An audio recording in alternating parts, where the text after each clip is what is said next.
do 15 ao 26, diz assim: Naqueles dias, levantou-se Pedro no meio dos irmãos. Ora, compunha-se a assembleia de umas 120 pessoas, e disse, Pedro disse, depois que ele se levantou, Pedro disse assim: Irmãos, convinha que se cumprisse a escritura que o Espírito Santo proferiu anteriormente por boca de Davi, acerca de Judas, que foi o guia daqueles que prenderam Jesus, porque ele era contado entre nós e teve parte neste ministério. Ora, este homem adquiriu um campo com o preço da iniquidade, e, precipitando-se, rompeu-se pelo meio, e todas as suas entranhas se derramaram. Isso chegou ao conhecimento de todos os habitantes de Jerusalém, de maneira que, em sua própria língua, esse campo era chamado Acéldama, isto é, campo de sangue. Porque está escrito no livro de Salmos assim, Fique deserta a sua morada e não haja quem nela habite, e tome outro o seu lugar. Ou, em outras traduções, tome outro o seu ministério, ou tome outro o seu encargo, dependendo da tradução que você está usando aí. Versículo 21. É necessário, pois, que dos homens que nos acompanharam todo o tempo que o Senhor Jesus andou entre nós, começando do batismo de João até o dia em que dentre nós foi levado às alturas, um destes se torne testemunha conosco da sua ressurreição. Então propuseram 2, José, chamado Barsabás, cognominado Justo, ou chamado de Justo, ou de sobrenome Justo, e Matias.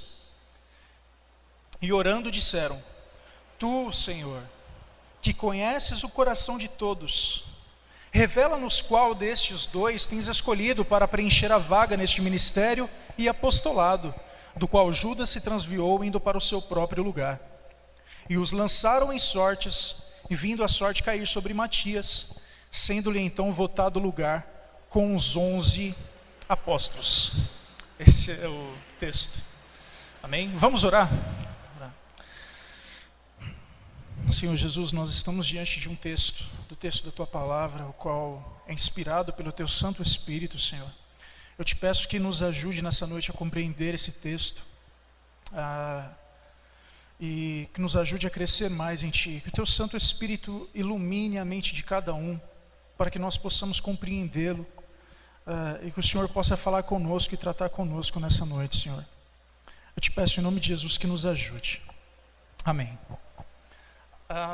Nós entramos no livro de Atos, e tudo que nós vimos até a semana passada, nós já conhecíamos de certa forma, porque quem está acompanhando as mensagens desde o finalzinho de Lucas, a gente já sabe que o capítulo 1 de Atos, Lucas parece que ele só está repetindo aquilo que ele falou já no último capítulo de Lucas.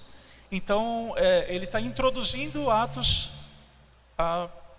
através do último capítulo de Lucas. E esse texto aqui é um texto diferente, é inédito. Nós não vimos ainda. Agora Lucas está escrevendo, relatando algo diferente daquilo que ele havia escrito no Evangelho que leva o seu nome. Há umas semanas atrás, o pastor Rodrigo Barbosa, ele disse, que os discípulos, eles estavam... Obrigado, meu irmão, Deus abençoe. Eles estavam na transição do Antigo para o Novo Testamento. E é exatamente isso que está acontecendo aqui.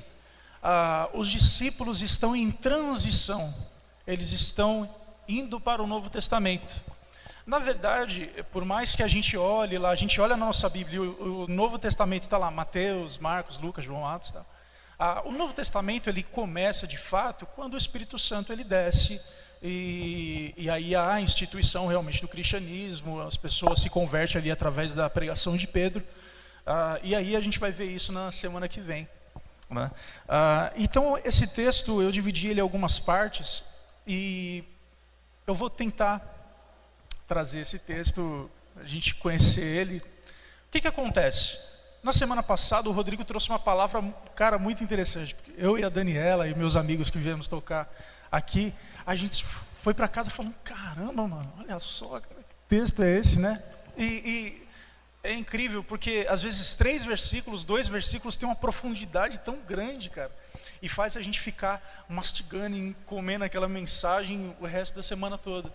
E 3 pontos interessantes que o Rodrigo trouxe foi sobre a reunião, na verdade a obediência, ou seja, os discípulos obedeceram o mandamento de Jesus, porque Jesus falou para eles, fiquem em Jerusalém até que do alto vocês sejam revestidos de poder. Eles foram e obedeceram, foram para Jerusalém e tal. E aí o Rodrigo falou para eles se reunirem, né, que houve uma reunião. Então, além de obedecendo a Jesus, eles se reuniram até que o Pentecoste, né, o dia de Pentecoste acontecesse ali, o derramamento do Espírito Santo. E uma outra coisa que o Rodrigo também ressaltou na semana passada foi o fato deles também, além de obedecerem a Jesus, além deles se reunirem, eles oraram. E aí o Rodrigo estava falando sobre o que eles estavam orando, né? E o interessante é que nesse ínterim, né, entre esses 10 dias, num dia que a gente não sabe que dia que era, que aconteceu isso, Pedro levanta a mão e fala, peraí gente, vamos fazer um negócio aqui. E aí é que surge a treta toda, e aí é que surge esse texto aqui que a gente vai tentar tratar isso. O que Pedro faz? Pedro, ele fala assim, olha gente, Judas traiu Jesus, ele não se arrependeu, ele se enforcou, morreu, acabou. E aí só ficou 11, Jesus ele tinha instituído 12, não é? Pedro falando para o pessoal, estou aqui parafraseando ele.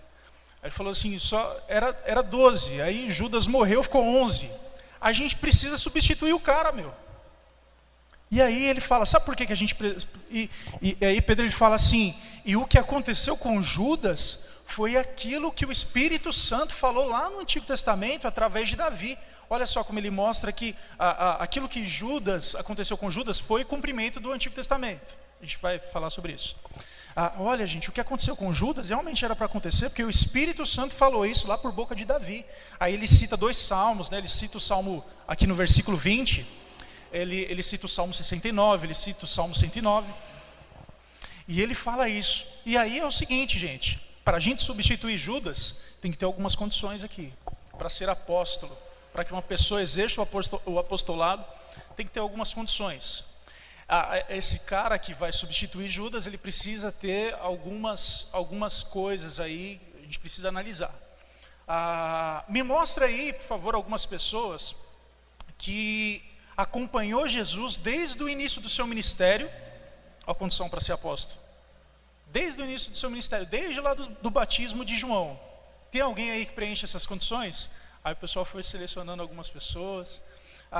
E além disso, ele tem que ser testemunha de Jesus, ele tem que ter visto Jesus ressuscitado, ressurreto e tal. E aí ele falou um monte de coisa lá. E aí sobrou 2 pessoas, José e Matias. Aí o pessoal apresentou essas 2 pessoas. Aí Pedro ele fala assim, então vamos orar, né? E o pessoal começa a orar. Ele fala, Senhor, o Senhor conhece o coração dessas pessoas, então mostra quem que o Senhor deseja que seja o apóstolo que tome o lugar de Judas. E aí eles lançaram a sorte, que a gente não sabe como é que é, eles jogaram uns dados lá, sei lá o que eles fizeram. Tem alguns comentaristas, eu nunca tinha visto como é que era feito esse negócio de sorte. Não sei se ele inventou lá, não sei como é que é, mas é muito... Ninguém sabe ao certo como é que é. Parece que o pessoal colocava algumas pedras dentro de um copo e chacoalhava até que uma pedra caísse no chão e aí dava um resultado lá. Acho que é mais ou menos isso aí, de acordo com o comentário que eu li. Mas ninguém sabe direito como é que era. Imagina que fossem uns dados, eles jogaram os dadinhos lá, caiu sobre Matias e aí Matias virou apóstolo. Virou apóstolo lá, e aí ele foi contado entre os 12 ali, por causa da sorte que foi lançada, certo? E eu tenho alguns alvos na minha mensagem hoje. Eu quero expor algumas coisas. Esse texto, algumas pessoas pensam de um jeito, outras pensam de outro. O que eu vou expor aqui, eu quero ser honesto com vocês e dizer que muita gente pensa assim. Muitos teólogos, muitos bons teólogos pensam dessa maneira, mas outros teólogos não pensam assim. Mas nem por isso não são homens de Deus. Todos são homens de Deus, mas tem alguns textos que as pessoas divergem em algumas coisas. E eu vou tentar aqui defender Pedro e dizer que Matias de fato era um verdadeiro apóstolo. Até algumas semanas atrás, eu ainda tinha dúvida em relação a esse texto. Mas aí eu comecei a ler, comecei a estudar um pouquinho mais, e aí eu pensei nisso e acredito que seja mais viável dessa forma. Além disso, eu quero mostrar que nessa mensagem que Deus ele é soberano sobre todas as coisas, e eu quero que a gente tenha isso em mente, que Deus, ele, através da sua soberania, ele agiu nessa ocasião aqui. Deus ele é soberano sobre todas as coisas. Então, vamos lá no versículo 15. Versículo 15 diz assim: naqueles dias levantou-se Pedro no meio dos irmãos. Ora, compunha-se a assembleia de umas 120 pessoas. Então Pedro se levantou. Pedro era um cara enérgico, né? Um cara que toda hora ele estava na frente das coisas, assim. Jesus perguntava uma coisa, ele perguntava primeiro, as coisas aconteciam, Pedro chegava. Pedro era mó vacilão às vezes, né? Pedro viajava, mano, na maionese. A gente viu lá no livro de Lucas. Pedro viajava toda hora, o cara, mano, era embaçado. Eu estava lendo ali o comentário do Hernandes Dias Lopes. O Hernandes Dias Lopes, ele é poeta, né? O cara é muito bom. E ele fala que ao mesmo tempo que Pedro, ele era ousado, ele era um covarde. Ao mesmo tempo que ele falava para Jesus, eu vou ser fiel a ti até a morte. Ao mesmo tempo que ele fazia isso, dava 2 minutos, ele negava Jesus. Ele é complicado, ele, né? Ao mesmo tempo que ele avançava, ele recuava. O Hernandes Dias Lopes fala que Pedro vivia numa gangorra, que ele ia do céu ao inferno assim, rapidinho. Mas, e é por isso que muita gente acha que quando Pedro se levantou para falar com o pessoal e propor, presta atenção, gente, por causa desse jeito de Pedro, por causa disso, assim, por ele ser muito volúvel, as pessoas acham que quando ele se levantou e foi propor um novo apóstolo, né, o pessoal acha que ele foi precipitado. E quando a gente olha isso, eu olho e falo, pô, esses caras têm razão mesmo, porque você olha, por exemplo, Pedro quando ele vai andar sobre as águas, né, lá na 4ª vigília da noite, já de madrugada, 3, 4 horas da manhã lá, não sei o horário que era, mas era de madrugada, os discípulos estavam tudo lá no barco lá, e aí de repente me aparece Jesus, lá no meio do mar, os caras ficam doidos, ficam apavorados, porque acham que é um fantasma, né? Até eu acharia, já pensou, você está ali pescando em alto mar, enfim, parece uma, né? Doideira. Aí, o que acontece? Pedro, quando ele viu isso, ele falou assim, porque o pessoal está tudo apavorado. Aí Pedro tomou a palavra, Pedro falou assim, Jesus, se é você mesmo, deixa eu ir aí. Imagina a cara dos outros, ela falou, você é doido, cara, né? Mas aí ele vai, e ele sai do barco, e ele começa a andar sobre as águas, cara. É incrível isso, você olha, mano, o cara está andando sobre as águas. Só que aí, no mesmo momento que ele está andando sobre as águas, confiando em Jesus, ele olha para a força do vento e começa a naufragar. Naufragar? Não, afundar, né? Naufragar é barco, né? Não sei. Mas ele começa a afundar ali. E aí, ao mesmo tempo que Pedro ele tem fé em Jesus, ele duvida de Cristo. Ao mesmo tempo que ele é crente, ele é descrente. Ao mesmo tempo que ele confia em Deus, ele tem medo. É um cara meio volúvel, né? Uma outra ocasião foi quando Pedro confessa que Jesus era filho de Deus. Jesus chegou lá no pessoal e falou, e aí, quem que as pessoas aí dizem que eu sou? Né? E isso aconteceu, né? E as pessoas começaram a falar assim, não, alguns dizem que o senhor é profeta, outros dizem que o senhor é João Batista, Elias. Aí Jesus fala assim, mas e vocês? Quem vocês dizem que eu sou? Aí ele falou, não, o senhor é o Cristo, filho do Deus vivo. Nossa, Pedro arregaçou, cara. Ele foi top, na hora que ele respondeu, ele foi incrível, né? E aí, só que ele, né, aí o que acontece? Jesus, ele vira para ele e fala assim, talvez Pedro pensou que Jesus ia elogiar ele, e fala, caramba, Pedro, aí você foi bom no negócio. Mas aí Jesus vira para ele e fala assim, olha, você é abençoado, você é bem-aventurado, por quê? Porque não foi carne nem sangue que te revelou isso, mas foi meu Pai que está no céu, né? E aí o texto fala que Jesus, depois que ele falou isso para Pedro, ele começa a falar assim, eu vou ser crucificado, eu vou ser morto, não sei o quê. Aí Pedro vai lá de novo. Pedro acaba de falar um negócio mó da hora, né? Aí passa um tempinho, aí Pedro vai lá e fala assim, então Jesus, mano, tem dó de você, velho. Não dá, desse jeito não dá não. Que isso, não dá. O pessoal aqui, mano, não fala assim, meu. Aí Jesus já falou para ele assim, mano.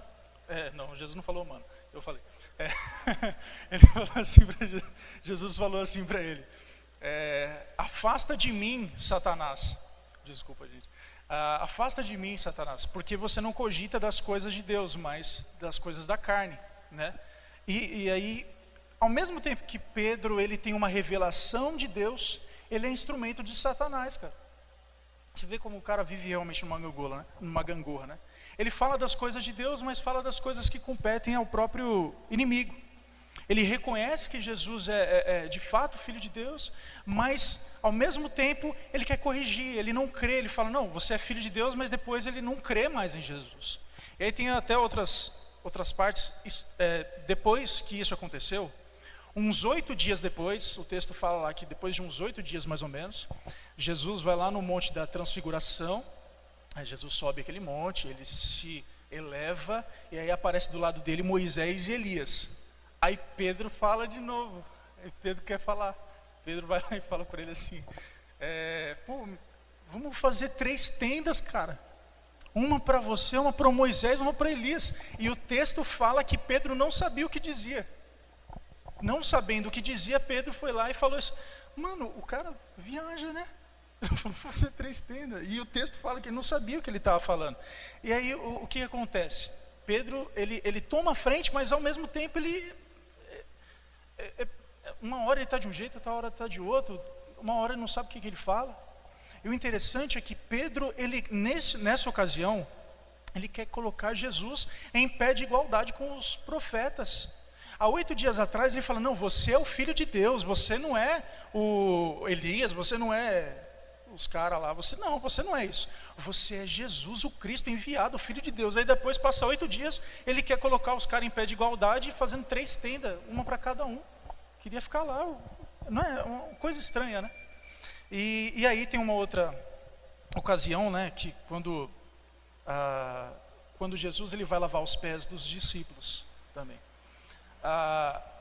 Jesus ele está lavando os pés dos discípulos. Aí quando chega a vez de Pedro fala, não, você não lava não. Pedro é doido, cara. Não, você não vai lavar não. Aí Jesus fala para ele, não, cara, mas se eu não lavar, você não tem parte comigo. Ele fala, então lava tudo. Então lava tudo. Então Pedro ele tem esses momentos assim. Por isso que as pessoas, esse é um dos motivos, né? Quando as pessoas olham que Pedro se levantou aí no meio da multidão para propor um novo apóstolo, eles falam, não, Pedro de novo está viajando na maionese, né? E aí só que é o seguinte, tem aquela parte também que Pedro nega Jesus, né?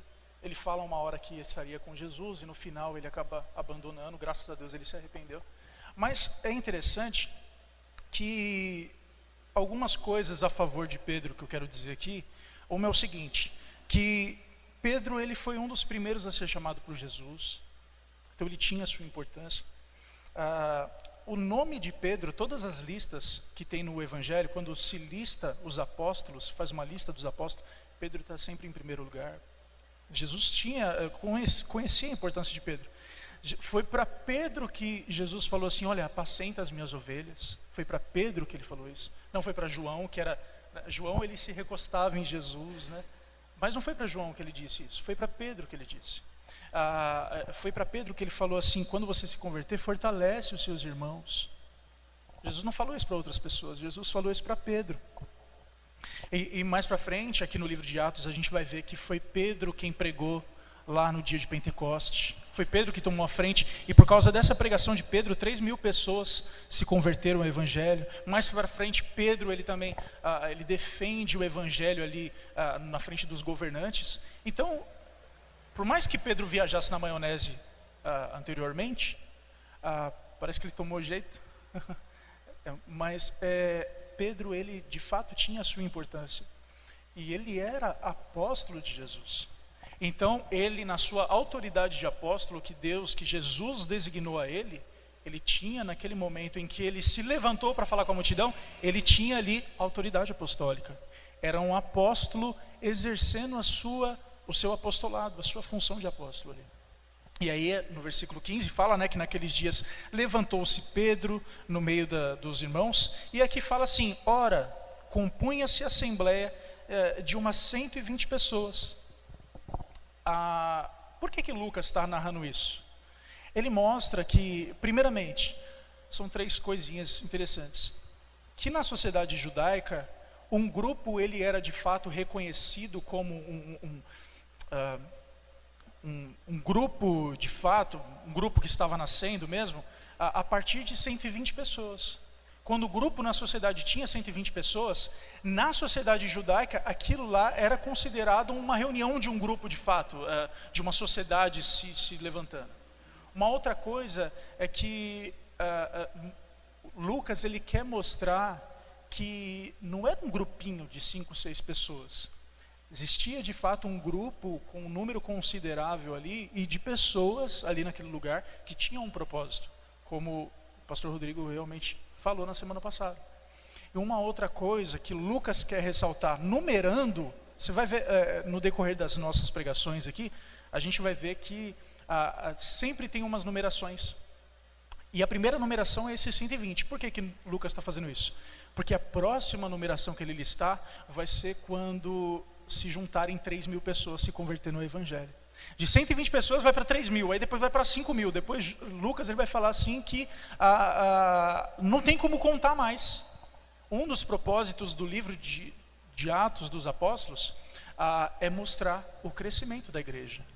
E é por isso que ele mostra, num grupinho pequeno de 120 pessoas, a imensidão de pessoas em que chega num momento que eles não conseguem nem contar mais. Isso chegou nos dias de hoje. Uma multidão de pessoas que não se dá para contar. E aí Pedro vai lá e fala, a gente vai ler do versículo 16 até o 17 agora. Irmãos, convinha que se cumprisse a escritura que o Espírito Santo proferiu anteriormente por boca de Davi acerca de Judas, que foi o guia daqueles que prenderam Jesus, porque ele era contado entre nós e teve parte neste ministério. Uma coisa interessante que Lucas ele descreve aqui, que Pedro fala, é que era necessário, convinha que se cumprisse a escritura. E ele fala que era necessário que a escritura se cumprisse a respeito de Judas. Pedro ele está falando da morte de Judas, que a morte de Judas foi cumprimento daquilo que o Espírito Santo disse. E aí eu quero tentar mostrar aqui que as escrituras, de fato, elas se cumprem, não interessa o que a gente faça ou deixa de fazer. Deus ele decreta algo e aquela coisa que ele decretou, ela vai se cumprir num dado momento da história. E aí a gente tem alguns textos interessantes. Por exemplo, em Salmos 115, versículo 3, diz que Deus ele faz tudo o que lhe agrada fazer. Se agrada a Deus fazer algo, ele vai fazer e pronto. Um outro texto em Isaías 46:10 diz que desde o princípio Deus anuncia aquilo que há de acontecer e desde a antiguidade as coisas que ainda não aconteceram. Que digo, o meu conselho permanecerá de pé, farei toda a minha vontade. Olha que interessante. Desde o princípio ele anuncia coisas que ainda não aconteceram. E o conselho de Cristo, ou seja, o conselho de Deus, aquilo que ele diz, vai ficar de pé. E ele vai fazer ponto final. Um outro texto é que em Isaías 55:11 diz assim, que a palavra de Deus, ela não voltará vazia, mas ela fará aquilo que apraz, aquilo que Deus tem prazer em fazer, e ela vai prosperar naquilo que ele designou. Então não tem como frustrar aquilo que Deus determinou. Principalmente aquilo que aconteceu com Judas. Se aquilo foi algo que se cumpriu por causa que o Espírito Santo falou, iria se cumprir. Amém? uma coisa interessante é que ele fala assim, que convia que se cumprisse aquilo que o Espírito Santo disse, não é? Quando a gente olha no livro, na carta aos Hebreus, por exemplo, Lucas aqui em Atos, ele fala assim que o Espírito Santo disse por boca de Davi, certo? O autor aos Hebreus, ele fala outra coisa. Às vezes, quando ele vai citar o Antigo Testamento, ele fala assim, olha, num lugar o Espírito Santo disse, o Espírito Santo falou tal coisa. E aí ele cita Salmos, cita um monte de coisa. Mas ele fala que quem falou aquilo não foi Davi, não foi outros profetas, outras pessoas.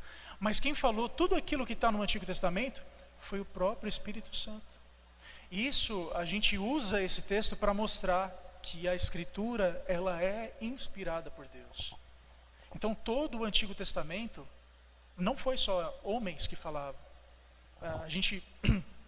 Na teologia a gente aprende que a Bíblia, ela é tanto um livro humano, porque o homem escreveu, né? E a gente tem que entender, mas também foi algo que o Espírito Santo disse para que o homem escrevesse. Então, tudo que está escrito aqui, não foi Paulo, não foi Pedro, não foi Lucas, não foi Davi, mas o Espírito Santo disse. Amém? Isso é importante a gente entender. E aí no versículo 17 diz assim, e aí ele conta uma história aqui que a gente vai dar uma olhada nisso. No versículo 17 ele diz assim, porque ele, Judas, né, Pedro falando, né, porque Judas era contado entre nós e teve parte neste ministério. É versículo 18, ora, este homem adquiriu um campo, ele está falando de Judas, que Judas adquiriu um campo com o preço da iniquidade, e precipitando-se, rompeu-se pelo meio, e todas as suas entranhas se derramaram. Aí no versículo 19, e isto chegou ao conhecimento de todos os habitantes de Jerusalém, de maneira que em sua própria língua esse campo era chamado Acéldama, isto é, campo de sangue. E aí a gente olha esse texto e fala assim, Pedro está falando aqui, Lucas está falando que Judas, Lucas está falando que Judas comprou um campo com o preço da sua iniquidade. Ele está falando que ele caiu e as suas tripas se derramaram, as suas entranhas se derramaram. Que negócio é esse? Que ele está falando aí, Judas não se enforcou? Estranho, né, quando você olha assim. E aí, eu queria que vocês abrissem a Bíblia de vocês para a gente olhar um texto bem interessante aqui, que está lá em Mateus 27, do versículo 3 a 8. Acompanha comigo esse texto. 27, 3 a 8. Mateus, né? Que ele vai falar aqui de Judas também. A gente vai tentar equilibrar essas duas coisas aí. Mateus 27, versículo 3, diz assim, ó. Então Judas, o que o traiu, vendo que Jesus fora condenado, vocês acharam aí? Mateus 27, versículo 3. Judas, o que o traiu, vendo que Jesus fora condenado, aí ele, tocado de remorso, Judas ficou com remorso, devolveu as 30 moedas de prata aos principais sacerdotes e aos anciãos, dizendo, pequei traindo sangue inocente. Eles, porém, responderam, que nos importa?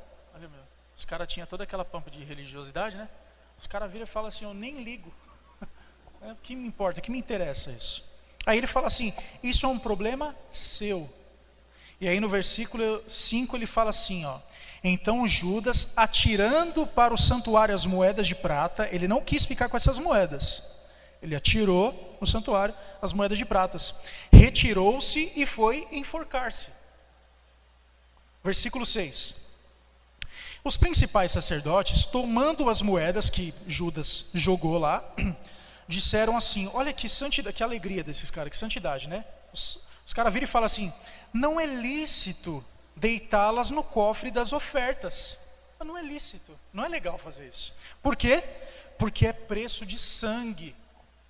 Vocês lembram quando Davi, ele queria construir o templo lá, aí Deus falou para ele, não Davi, você não vai construir o templo, porque suas mãos estão cheias de sangue, você é um homem de guerra, você não pode construir. E aí ficou para Salomão construir, né? O que os sacerdotes, com toda aquela santidade, estão fazendo? Não, esse homem, ele traiu cara morreu, cara, vai morrer, ele traiu Jesus. E essa moeda a gente não pode aceitar porque é preço de sangue. É uma doideira, né? Uma santidade tão grande, uma hipocrisia tão grande desses caras. E aí no versículo 7 diz assim: e tendo deliberado, compraram com elas, eles não aceitaram, né, as moedas, e aí o que eles fizeram? Eles compraram com elas o campo do oleiro, para o cemitério dos forasteiros, porque por isso aquele campo tem sido chamado até hoje campo de sangue. O que eles fizeram? Esses caras, eles não aceitaram essas moedas, eles não aceitaram as moedas, e aí tinha um campo, próximo de Jerusalém, tinha um campo, que os oleiros usavam esse campo. Tinha um barro apropriado para os oleiros criarem seus vasos lá. E aí o que eles faziam? O que o oleiro fazia? Eles cavavam para tirar a terra desse campo do oleiro, certo? E aí esse campo do oleiro, ele é todo esburacado, todo esburacadozinho. Eles uniram o útil ao agradável, e que eles olharam e falaram assim: mano, o campo está todo esburacado, vamos construir um cemitério, vai ficar mais fácil.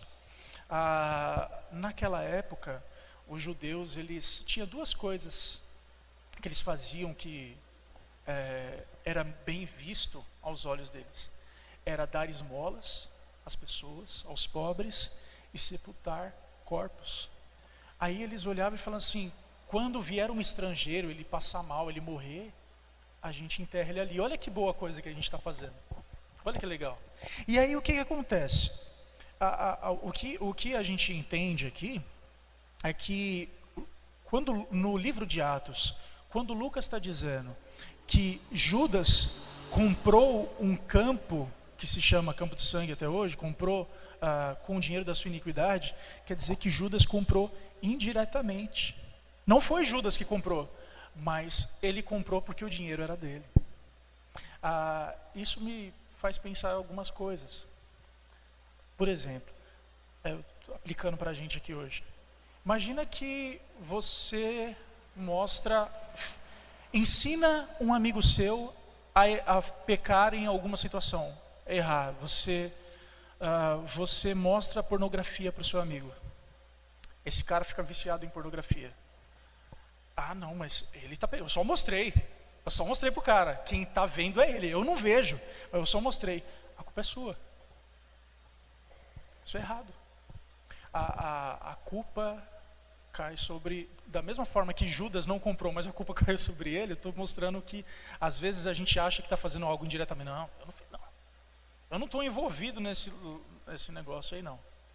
Mas se você iniciou isso, você é culpado. Nós somos culpados. Quando eu vi isso, eu falei: caramba, eu sou culpado de tanta coisa já. Não é difícil isso? E isso nos leva a tentar mudar algumas coisas que a gente faz, né, meu? Então, vocês guardem isso, que é muito importante. E aí uma outra coisa que ele fala é que ele se precipitou, né, Judas, além de comprar esse campo, ele se precipitou, rompeu-se pelo meio e suas entranhas se derramaram. Quando foi que aconteceu isso? E aí a gente tenta resolver esse problema como? A gente pensa o seguinte, que Lucas está dizendo aqui que quando Judas foi se enforcar, quando ele o corpo dele já estava em decomposição, talvez a corda se rompeu e ele caiu em algum lugar pontiagudo que fez ele se dividir pelo meio, as suas tripas. Que nojo, né? Vocês já assistiram The Walking Dead? Se você assistir The Walking Dead, você vai ter a noção mais ou menos do que está acontecendo. Mas é mais ou menos isso. Provavelmente seja isso.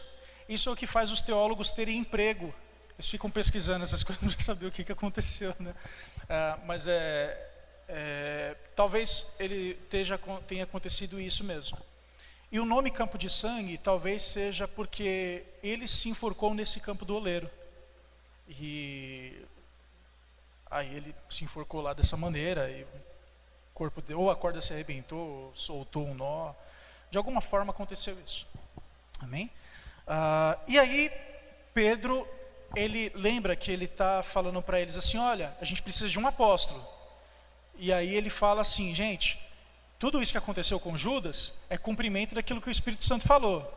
E aí ele vai mostrar o texto que está escrito lá do Antigo Testamento, que foi o que o Espírito Santo falou lá no Antigo Testamento. Ele vai falar assim, ó gente, pra gente, a gente tem um número dos salmos hoje, né? Então ele vai falar assim, ó, lá no Salmo 69, versículo 8, 69, versículo 25, está falando assim, ó, lê lá comigo o versículo 20, de Atos 1, 20. Vamos continuar o texto.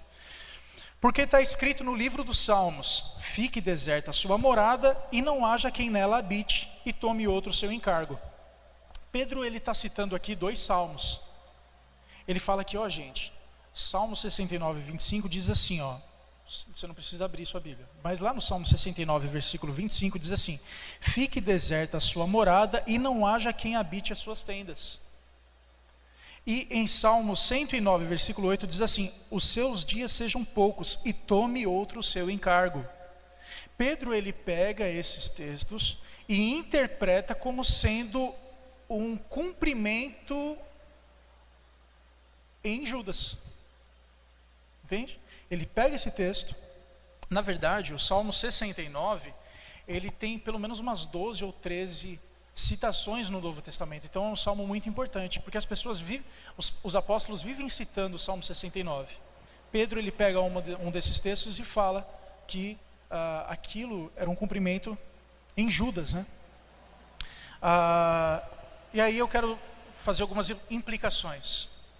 Eu quero dizer aqui que o Novo Testamento, ele interpreta o Antigo Testamento. Não há possibilidade de você compreender o Antigo Testamento sem ter Cristo como a sua chave de interpretação. Tudo que está no Antigo Testamento revela aquilo que aconteceria no Novo. E uma outra coisa é que se o Novo Testamento interpreta o Antigo, aí você pode usar. Isso é uma regra de interpretação bíblica. Por exemplo, você está vendo alguma coisa no Antigo Testamento, aí você vê que o apóstolo Paulo interpretou aquele negócio do Antigo Testamento, aí você fala, ele interpretou desse jeito? Então eu posso interpretar assim. Mas se não tem nenhum tipo de interpretação no Novo Testamento, você não pode inventar uma interpretação, entendeu? Senão você pode sair do contexto e Deus nunca falou aquilo, você está inventando um negócio que Deus falou e Deus não falou. Então, quando há uma referência no Novo Testamento sobre um texto do Antigo, então você pode interpretar daquela forma. E aí a gente tenta aqui ver o que Pedro ele quis dizer com essas citações, né? O que ele faz aqui? Ele mostra que, ele fala, fique deserta a sua morada, certo? Talvez seja porque deserta, seja porque a vaga do apostolado ficou deserta. Ou seja, a vaga dele ficou deserta. E não haveria quem habitasse ali. Ou então seja por causa do cemitério onde ele morreu ali. E depois ele toma um outro texto, né? E para substituir Judas, ele fala assim, e tome o outro o seu encargo, tome outro o seu ministério. Pedro interpreta esse texto dizendo que seria necessária a substituição de Judas. Ele fala, ficou deserta a vaga dele, mas que tome outro o seu encargo. E aí, eu quero dizer o seguinte, você olha e fala assim, mas ele pegou o Salmo 69, pegou o Salmo 109, ele fez a lambança toda, o que é isso? Não é isso. O apóstolo pode fazer isso, nós não. O apóstolo ele pode interpretar dessa maneira, nós não podemos. Porque o apóstolo ele tinha a sua autoridade apostólica. O apóstolo ele interpretava o Antigo Testamento e nos dá a Escritura hoje. E aí, o que eu quero dizer com isso é que a gente não pode fazer aplicações diretas para a gente. É muito comum a gente ouvir pregações em que as pessoas querem fazer... Deixa eu ver que oração aqui, gente, que eu não quero me demorar não, dá um tempo ainda. É muito comum a gente ir em algumas igrejas e as pessoas quando estão pregando fazer uma interpretação direta para a gente. Por exemplo, ele olha lá para o texto de Abraão, fala, Abraão saiu da tua terra, da tua parentela para um lugar que ele vai mostrar, né? Deus vai mostrar. Aí o cara vai lá pregar, ele vai pregar o quê? Sai da tua casa, varão. Sai dessa situação que você está vivendo, porque Deus vai te mostrar. Sai desse emprego ruim, porque Deus vai te enviar para outro, né? Eu já ouvi isso várias vezes. há algumas semanas atrás, um cara foi falar das 5 pedrinhas de Davi. Ele falou que era maravilhoso, conselheiro, Deus forte, Pai da eternidade, príncipe da paz. Aí Davi, ele pegou a pedrinha do Deus forte e jogou. É uma interpretação assim, né? Só pra... Outras coisas que eles fazem, por exemplo, a gente vai ver na próxima semana sobre o capítulo 2 de Atos. E aí as pessoas falam assim: não, da mesma forma que o Espírito Santo veio com línguas, com idiomas, Deus vai te abençoar na sua missão. Você não sabe falar chinês, mas pode ir lá para a China, que Deus vai te dar isso. Faz uma interpretação assim, sabe? Ou então, tem a parábola lá do bom samaritano, né, em que dizem que o jumentinho é o evangelista que leva Jesus para o povo. Sabe, o que eu quero dizer é que é o seguinte: a gente tem que ser fiel àquilo que está nas Escrituras. Se não está escrito, a gente não pode inventar. Amém? E aí no versículo 21 diz assim, versículo 21: é necessário, pois, que dos homens que nos acompanharam todo o tempo que o Senhor Jesus andou entre nós, começando no batismo de João, até o dia em que dentre nós foi levado às alturas, um destes se torne testemunha conosco da sua ressurreição. Então propuseram 2, José, chamado Barsabás, cognominado Justo, e Matias.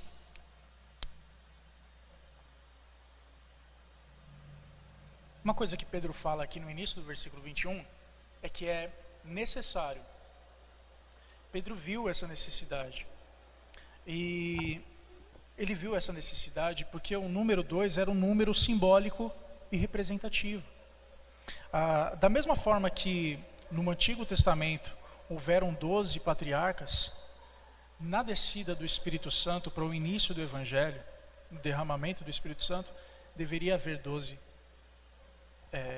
apóstolos. Eles estavam na transição do Antigo Testamento para o Novo Testamento. Então deveria haver representantes ali para que quando o Espírito Santo descesse, o corpo de apóstolos, o corpo de pessoas que fossem responsáveis ali pelo governo da igreja, deveria estar completo. Da mesma forma que antigamente, no Antigo Testamento, era completo o número dos 12 patriarcas, agora no Novo Testamento deveria estar completo novamente. Pedro, ele tem mais ou menos isso em mente, de uma completude. Por isso ele vê a necessidade de se trazer mais um apóstolo, né? E aí o que acontece? No versículo 23 é dito assim: então propuseram 2, José, chamado Barsabás, cognominado Justo, ou apelidado Justo, e Matias. Barsabás significa filho do sábado. Filho do sábado. Bar Sabat. Talvez ele nasceu no sábado, alguma coisa assim. Ou então também ou também Lucas deve estar falando que ele é José Barsabás, porque lá no capítulo 15, tem um cara chamado Judas Barsabás. Talvez seja irmão dele, uma referência assim, né? E aí ele mostra aqui que ele era chamado de Justo. Era um nome, o Justo era um nome que ele era conhecido na sociedade romana ali. Esse era o nome dele lá. E uma coisa interessante é que Matias, né, outra curiosidade a respeito de Matias, é que parece que Matias, ele foi morto, segundo as tradições dos pais da igreja, ele foi morto depois de alguns anos, porque ele estava pregando o evangelho na Judéia, e aí mataram ele apedrejado, né? Mas, saindo dessas curiosidades, é interessante a gente pensar aqui, irmãos, que essa decisão não foi uma decisão unicamente de Pedro. Não foi Pedro que escolheu esses caras. Pedro não coagiu ninguém, não forçou ninguém a fazer isso. Todo mundo que estava ali perceberam que a substituição de Judas era necessária. E uma outra coisa, que não foi Pedro que propôs Matias e José. Pedro, ele falou com o pessoal, e aqui interessante é que ele está falando assim, ó, no versículo 23 diz que, depois que Pedro falou tudo isso, as pessoas propuseram duas pessoas. Aquelas 120 pessoas propuseram eles concordaram com aquilo.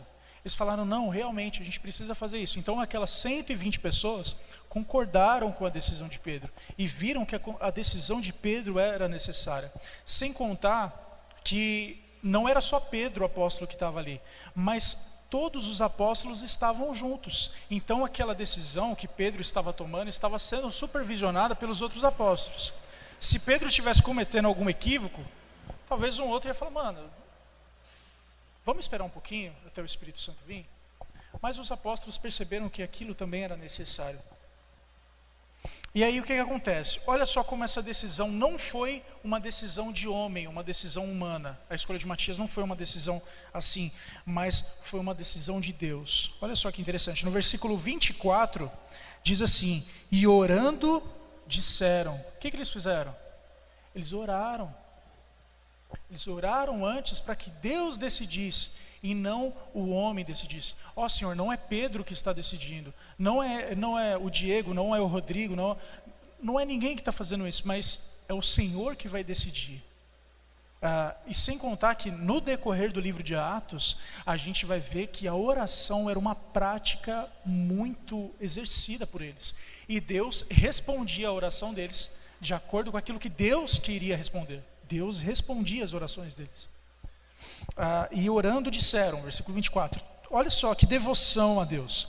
Tu, Senhor, que conheces o coração de todos, revela-nos qual destes dois tem escolhido para preencher a vaga neste ministério e apostolado, do qual Judas se transviou, indo para o seu próprio lugar. Olha só que essa oração que eles fizeram, todos fizeram essa oração. Não foi só Pedro que orou isso, mas todos concordaram na mesma oração. E aí no versículo 26 diz que depois dessa oração, eles lançaram em sortes, vindo a sorte recair sobre Matias, sendo-lhe então votado lugar entre os 11 apóstolos. Então aqui eu coloquei, enumerei, muito pelo contrário de ser uma decisão humana, foi Deus que agiu ali, não o homem. Eles oraram, eles reconheceram que Deus era aquele que conhecia os corações das pessoas que estavam ali. Todos os apóstolos estavam supervisionando, como eu já havia dito. E aí ele fala uma coisa interessante aqui, cara, nessa oração, que Judas se desviou, indo para o seu próprio lugar. Uma coisa interessante é que Judas, ele não se desviou, ele não traiu Jesus, ele não foi para o inferno somente porque ele estava predestinado a isso. Judas era um predestinado a ir para o inferno, não é isso? Mas aconteceu isso com Judas por causa da própria inclinação do coração dele. Porque assim, as pessoas que se envolvem muito com a predestinação querem só falar, não, ele estava predestinado e pronto, não teve escolha. E as pessoas que creem mais na parte de que o homem é livre para decidir, falam, não, ele foi pelo seu próprio coração. Quando na verdade a Bíblia, ela usa as duas coisas. A soberania de Deus, ela não age em paralelo à livre agência do homem. Anda junto de uma forma que a gente não compreende de fato. Tudo acontece da forma que Deus quer que aconteça, sem Deus interferir na escolha do homem. Parece que o homem se inclina para fazer aquilo de fato. E foi o que aconteceu com Judas. Ele se inclinou. E uma coisa interessante é que na oração ele fala que Judas foi para o seu próprio lugar. Na verdade, após a queda do homem, o homem tem um próprio lugar para ele. Todo mundo nasce tendo um lugar para ir, que é o inferno. Todo mundo nasce com esse destino. Mas, isso claro, se Deus não intervém. Porque nós só temos um lugar em Cristo, hoje o nosso próprio lugar só é o céu, porque Cristo interviu com a sua morte. Porque se Cristo não tivesse intervido, o nosso próprio lugar seria o próprio inferno. Então o próprio lugar de qualquer pecador não regenerado é o inferno. Então assim, se alguém morre sem Deus, ele vai para o próprio lugar dele, que é o inferno. Mas se alguém morre com Cristo, ele vai para o próprio lugar dele, que é o céu. Não tem como fugir disso. É interessante que a gente já vê isso, né? E aí o que acontece? Aí vem a treta total, que eles lançam a sorte. Treta. Eles lançam sorte, cara. Eles jogam os dadinhos lá para ver quem é. E aí eu quero mostrar aqui para vocês, tem muita coisa interessante. O lançamento de sorte, ele era feito várias vezes no Antigo Testamento. Uma das ocasiões é quando se havia o dia da expiação, por exemplo, e tinha o bode emissário e o bode que era sacrificado. Então, um desses bodes era sacrificado e o outro era enviado para o deserto. E aí, como é que eles iam resolver isso? Jogando dado, lançando sorte. E a sorte que caísse sobre um bode ou outro, aí eles iam ver o que eles iam fazer. E isso foi o próprio Deus que designou. Foi o próprio Deus que mandou fazer. Uma outra coisa é que as terras lá dos 12 patriarcas, cada um teve uma terra diferente lá na Canaã. E eles decidiram através das sortes. O pastor estava falando, por exemplo, esses dias nos áudios devocionais de Jonas, em que para se descobrir quem era que estava causando todo aquele negócio lá no barco, eles lançaram sorte. E olha só como Deus é soberano até quando os ímpios lançam sorte. Olha só que interessante, cara. Jonas não tinha para onde correr. Cara, é muito nome, né? Lucas, Judas, Jonas. Jonas não tinha para onde correr. De uma forma ou de outra, ele ia fazer a vontade de Deus, mesmo que a vontade de Deus fosse revelada através do lançamento das sortes que os ímpios estavam lançando. Então, quando eles lançaram sorte, eles não estavam fazendo algo antibíblico. Pedro não estava inventando uma nova heresia lá, vamos lançar sorte. Não, ele estava fazendo algo bíblico. Deus falava através de lançar sorte. Deus falava assim. É por isso que lá na carta aos Hebreus, no capítulo 1, diz assim, que Deus falou de muitas maneiras, de muitas formas, através dos pais, pelos profetas, mas hoje Ele nos fala pelo Filho. Deus falava também pelo lançamento de sorte. Então, quando a sorte caiu sobre Matias, era a mesma coisa que o próprio Cristo estivesse falando assim, ó, você é meu apóstolo agora.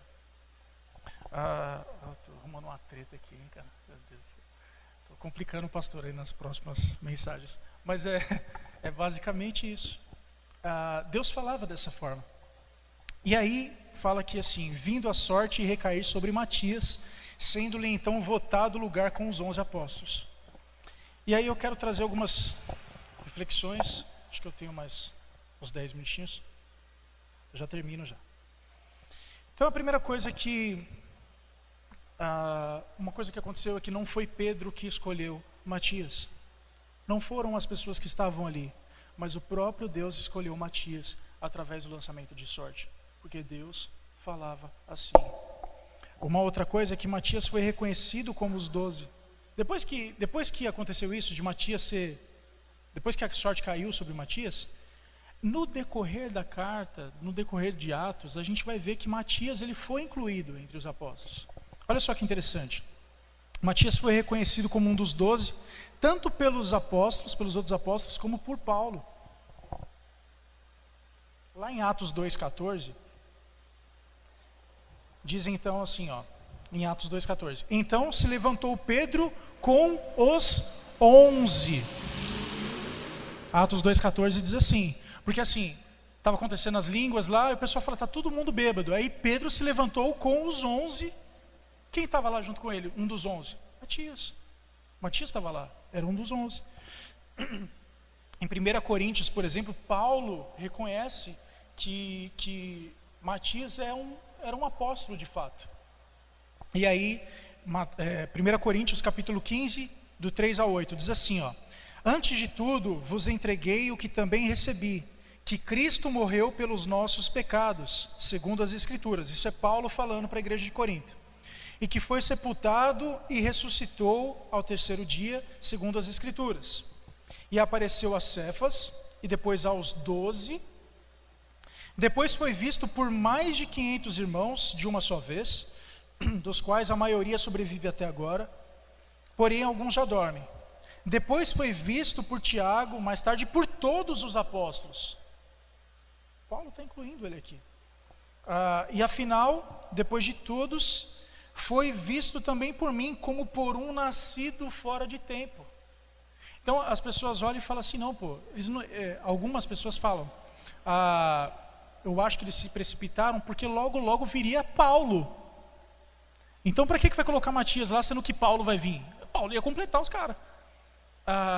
Mas o próprio Paulo se via como um abortivo, como uma pessoa que foi gerado como apóstolo, como fora de tempo. E ele reconhecia os outros como os 12 de fato. E aí ele fala assim, porque eu sou o menor dos apóstolos. E aí ele fala assim, que mesmo não sou digno de ser chamado apóstolo, pois persegui a igreja de Deus. Paulo reconhecia que Matias era o apóstolo, de fato, o apóstolo de Jesus Cristo. E aí aqui eu quero trazer algumas aplicações. E aí tem pessoas que falam que Pedro colocou Deus na parede. Ó Deus, você vai decidir entre esse aqui, vamos lançar sorte, pá, caiu Matias, já era. Quem é que pode colocar Deus contra a parede? Pedro? Pedro pode colocar Deus contra a parede? Eu posso colocar Deus contra a parede? Será que algum de nós aqui pode colocar Deus contra a parede, sendo que Ele faz tudo o que Ele deseja fazer? Por mais que Pedro fosse um dos importantes, o cara que em todas as listas dos apóstolos ele fosse o primeiro citado, ele jamais poderia colocar Deus na parede. Porque Deus ele é soberano acima de todas as coisas. E como a gente já falou, tudo ele faz como lhe apraz. Uma outra coisa é que tem pessoas que não acreditam que Matias era um apóstolo de verdade, porque ele desapareceu, cara. Foi colocado lá, ó, Matias, você agora é apóstolo. Aí Atos não fala mais de Matias, Coríntios não fala mais, Romano não fala, Apocalipse, ninguém fala de Matias. Matias sumiu, vazou, evaporou. Só que aí você olha e fala assim, tá, beleza, não fala de Matias, mas e aí, a Bíblia depois disso fala de André? Não fala de André, André era apóstolo. A Bíblia fala de Bartolomeu depois? Não fala de Bartolomeu, Bartolomeu sumiu. Tomé só ficou zoado, porque ele era um incrédulo. E sumiu. O cara ficou mal na fita. Sumiu, o cara sumiu. E nem por isso Bartolomeu não é apóstolo, nem por isso Tomé não é apóstolo, nem por isso André não é apóstolo, e nem por isso Matias não é apóstolo também. Meu Deus, os teólogos. Amém? Sem contar que o livro de Atos, as pessoas que estão em evidência no livro de Atos é Pedro e Paulo. Então, algumas outras coisinhas aqui a respeito sobre a sorte. Já estou acabando, gente. Dá 5 minutinhos, já acabo já.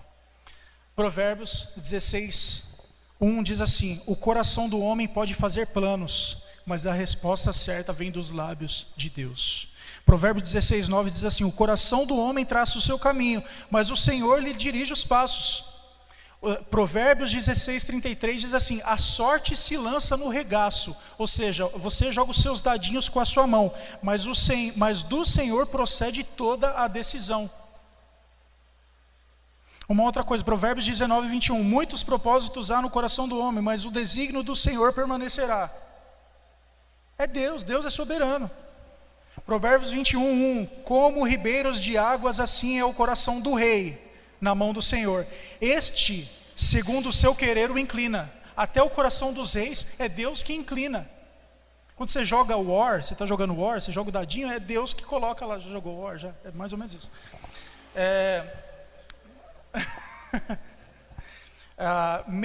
Mesmo que eles não tivessem o Espírito Santo ainda, eles eram apóstolos e tinham autoridade apostólica, né? Uma outra coisa assim, assim como Pedro ele viu aquela necessidade, tomar aquela decisão, é necessário, às vezes a gente está passando por um momento na nossa vida que a gente precisa tomar uma decisão. E a gente fica, oh, Deus fala comigo, Deus fala comigo, Deus fala comigo, Deus fala comigo. Deus não fala, por quê? Porque Ele deu cabeça para a gente pensar e perceber o que é bom fazer, o que não é bom fazer. Então, se você precisa tomar uma decisão, toma essa decisão, de acordo com aquilo que a Bíblia diz. E uma outra coisa é que não existem apóstolos hoje. Matias foi o último ali, depois Paulo. Hoje nós não precisamos mais disso, mais os apóstolos, porque nós temos os apóstolos do Novo Testamento. Bom, consegui terminar tudo, gente, perdoa pelo horário, mas eu quero que vocês saiam daqui pensando nisso, que Deus é soberano sobre todas as coisas, é Deus quem dirige o passo do homem, amém? Vamos orar. Senhor, obrigado por tudo, Tu és maravilhoso, Senhor, Tu és bom. Te peço que nos ajude, nos abençoe nessa noite e que saiamos daqui pensando nessa palavra, Senhor, que o Senhor possa tratar conosco. Amém.